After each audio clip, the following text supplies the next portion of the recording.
Bismillahirrahmanirrahim. Assalamualaikum warahmatullahi wabarakatuh. Saya PLT Camat Kuta Cebri, Kabupaten Aceh Besar, mengimbau satu agar masyarakat jangan mudah terprovokasi atas adanya isu-isu yang selalu menyudutkan kinerja pemerintah seperti saat ini dalam proses pengesahan beberapa rencana undang-undang yang terus menjadi polemik dan penolakan.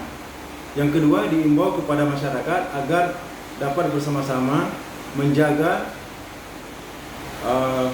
kondusifnya menjelang pelantikan presiden dan wakil presiden.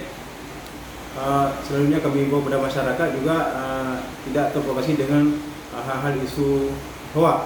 Nah, karena belum tentu benar, maka kami imbau kepada masyarakat harus dapat memilih, meneliti apakah itu benar.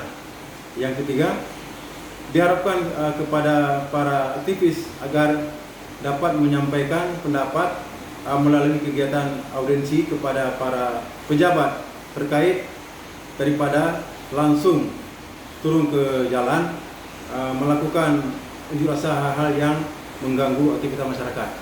Demikian kami sampaikan kepada masyarakat. Insya Allah pelantikan Bapak Presiden berjalan lancar, tertib dan aman. Terima kasih. Assalamualaikum warahmatullahi wabarakatuh. Oke.